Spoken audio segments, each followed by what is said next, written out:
We are at a stage in our society where unfortunately the old rules don't appear to be working. The theories that we have used for running the economy and managing money no longer work. They were created and adapted many years ago. At the time of creation, they had flaws that were potentially overlooked or that were adapted to benefit a group of people or support a political belief or theory that has, decades later, proven to be seriously flawed and unworkable. For investors, it is very important to understand the flaws in our society's current approach to the economy and money management so they can protect their hard-earned savings and assets. This short video is our attempt to do just that for our clients and viewers. For close to 100 years, the Western world has been operating under the Keynesian economic system. John Maynard Keynes, a Cambridge economics professor, came out with his seminal work, The General Theory of Employment, Interest, and Money, in 1936.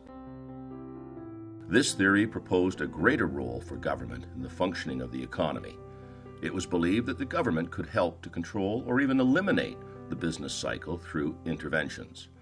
By lowering interest rates and running deficits, government could help stimulate the economy in downturns. They could also raise rates and run surpluses in good times to slow down the economy and prevent inflation from coming in. His theory tied in nicely with the growth of the progressive movement, which was also pushing for a greater role of the government in people's lives. Over the past century, the flaws in this theory have appeared and are easily recognizable. 1. Governments never really ran surpluses enough in good times to offset the deficits created in the downturn, resulting in a huge growth in government debt. 2. The benefits of cutting interest rates in bad times shrunk substantially in later years as short-term interest rates approached zero and the size of outstanding debt acted more like an anchor on the economy. In fact, in recent years, it has been seen that once rates get too low, individuals, rather than borrowing more, actually start to save more. This increase in savings then acts as a drag on economic growth. This was not supposed to happen. In fact, starting in 2009, the U.S. Federal Reserve began quantitative easing as a strategy to further stimulate the economy. It was said by then Fed Chairman Ben Bernanke that this program would be unwound and was therefore not in effect outright money printing. The Fed began to unwind this process in 2013, but was forced to stop and reverse in 2018 with the economic slowdown in the U.S. economy. The Fed was only able to unwind about 15% of these excesses before going right back into it. With the COVID shutdowns, we have gone parabolic on the money printing, and much of these deficits that the U.S. government is currently running will be monetized. Government bonds issued by the federal government will be purchased by the Federal Reserve with money that they create. It is unlikely that this process can continue much longer in this form without a serious financial crisis developing. Much like Keynesian economic theory, modern portfolio theory is the standard portfolio management theory that money managers have used for decades. Created in 1952 by Professor Harry Markowitz, a portfolio of different asset classes was combined to try and provide the highest rate of return with the least amount of risk. Performance and volatility data of assets such as domestic equities, foreign equities, U.S. Treasury bonds, corporate bonds, etc., could be combined along an efficiency frontier to design a portfolio for individuals, institutions, and pension plans that could give them the risk level that they desired in trying to achieve their investment goals. The 60% stock, 40% bond model that we talk about today is basically derived from this model. One of the real benefits of this model over the years has been in the relationship between stocks and government bonds.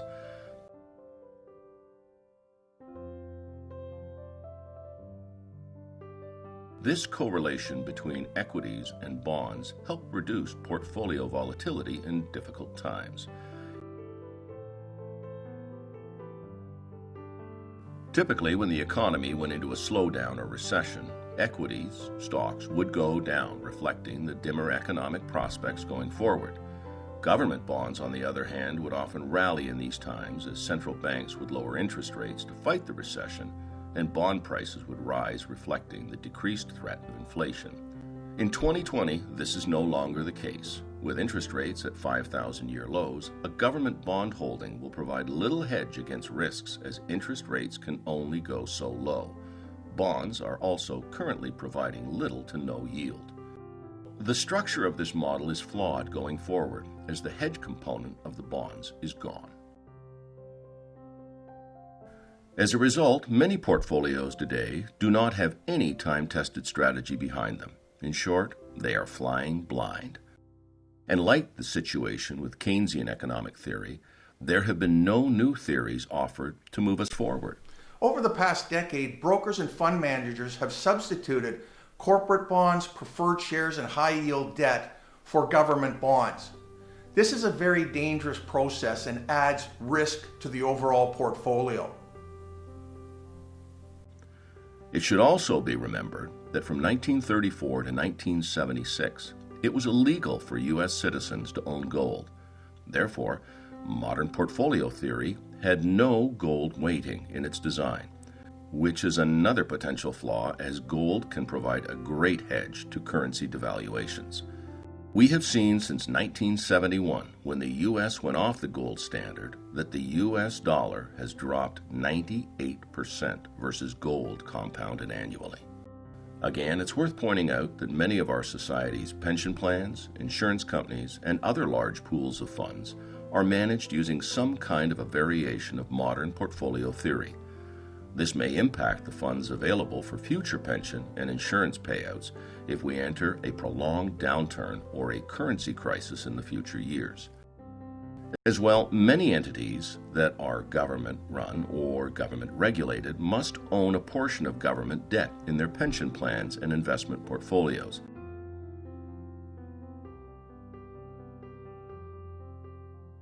In many cases, these entities are also not permitted to own gold. It is fair to say that these portfolios are vulnerable to sizable losses in a difficult downturn.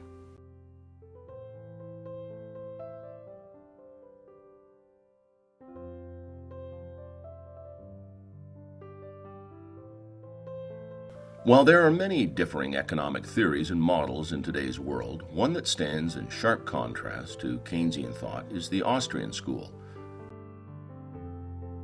In short, the Austrian school believes in laissez-faire economics. This means that they want as little government involvement as possible in a country's economic activity. By letting a recession or downturn run its course on its own, the economy is much better cleansed for the next upturn or recovery. While the downturns are often sharper and more painful, they will typically last for a shorter period of time. Today, there are very few Austrian school economists currently employed by universities in the Western world. This is not an accident. A recent article titled "The Emerging Evidence of Hyperinflation," written by Alistair MacLeod, had three important statements that shed a critical light on Keynesian economics. The purpose of monetary inflation is always, as stated by the central banks, to support the economy consistent with maximum employment and a price target of 2%. The real purpose is to fund government deficits. The universal truth of unbacked state currencies is that as long as they can be issued to cover budget deficits, they will be issued. The effect of monetary inflation, even at 2% increases, is to transfer wealth from savers, salary earners, pensioners, and welfare beneficiaries to the government. Government deficits, which help lead to monetary inflation, are a wealth transfer from the economy to the government. The wealth transfer, they claim, is through higher inflation. Higher inflation is, in fact, a tax that is taken from people and businesses. It lowers our purchasing power and therefore our standard of living. So while governments are now spending wildly and running gargantuan deficits in order to help the economy, the effect is a larger and larger wealth transfer from the economy to governments. These huge spending deficits are likely to continue going forward as long as the world deals with the COVID-19 fallout. it doesn't appear that this process will change anytime soon.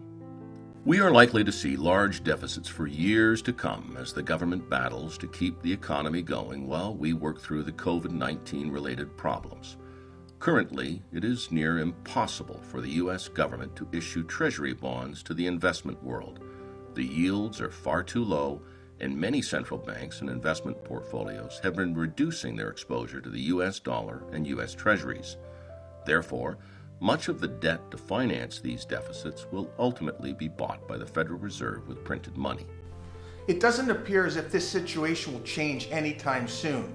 As Alistair MacLeod points out, they will continue to issue unbacked paper currency until they can't. Now, unfortunately, this will only make the situation worse when it has to be dealt with.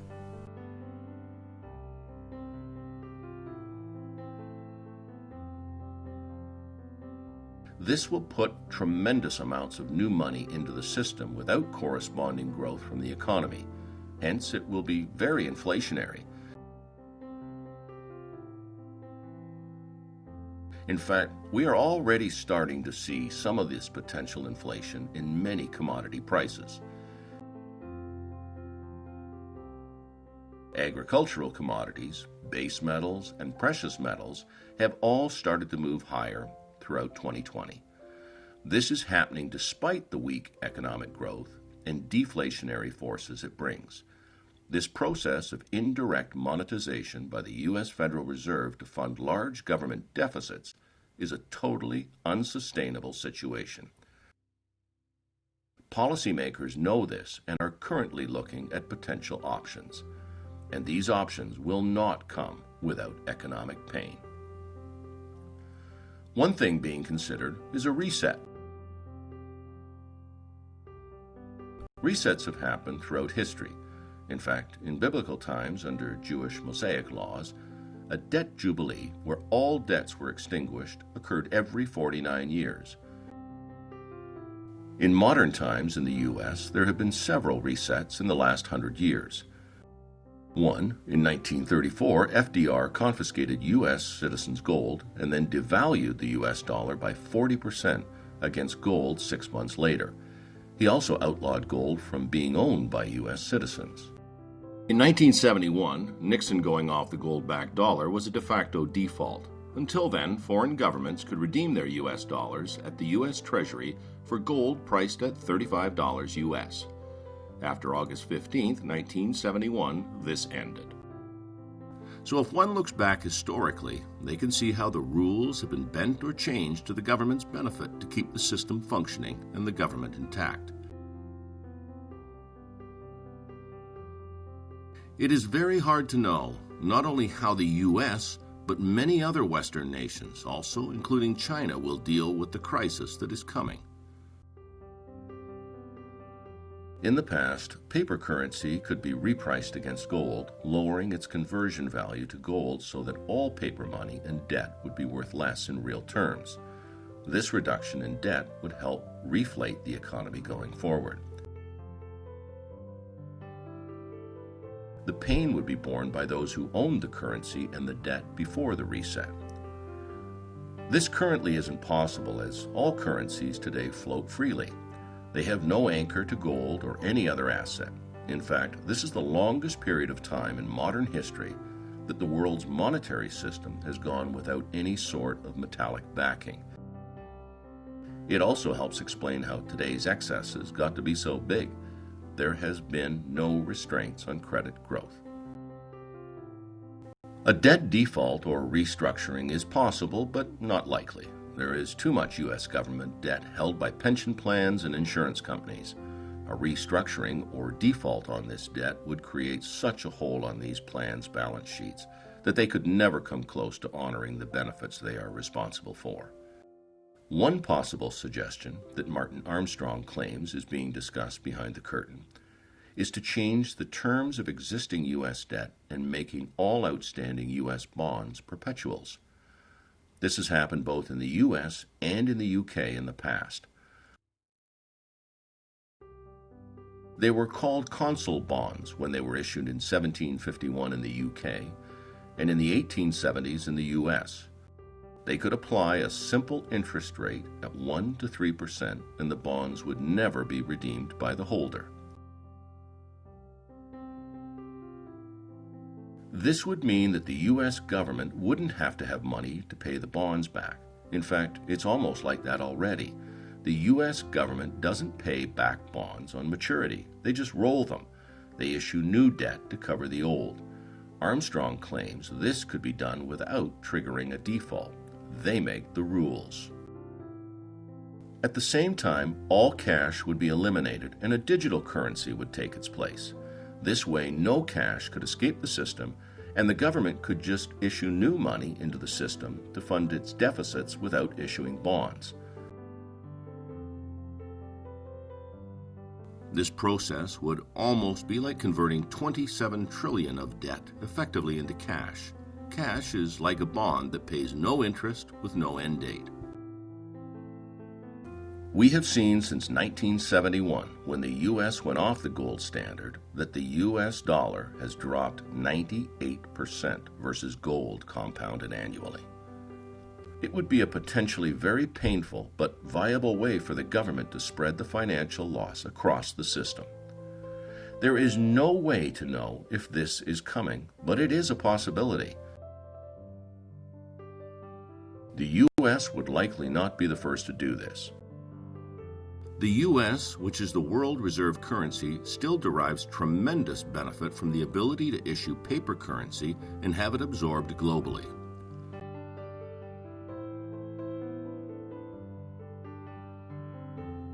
In conclusion, any sort of restructuring of the financial system will involve the devaluing of global currencies. And a devalued currency results in a lower standard of living, particularly for the middle class and the poor. What can one do? Hopefully, we have been able to show the viewers that the most likely form of any financial reset will involve a devaluing of the currency. The best hedge historically to paper money devaluation or default is gold and silver.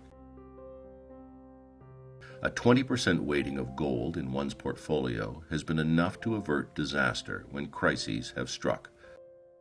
Argentina, Iceland, and Zimbabwe are more recent examples. Unfortunately, gold is often maligned and ridiculed as an investment class.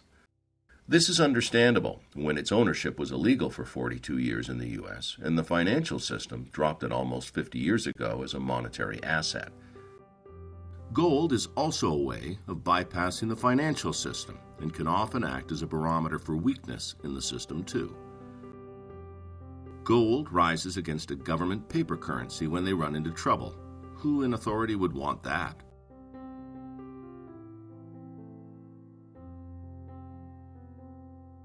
We at the Philippiuk Group employ the permanent portfolio, which currently owns a 20% gold and 5% silver weighting.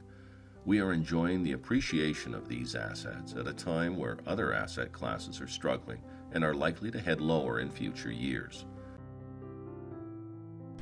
With stocks, bonds, and real estate currently trading at all-time or close to all-time highs, it's essential that investors have a hedge for these asset classes. The permanent portfolio does this using gold. As one can see in the performance numbers for 2020, gold has far outperformed the average U.S. equity. We are in an economic crisis currently that will not be solved easily. An understanding of its origins and the solutions that will be used by authorities to eventually fix it is essential to protecting your wealth.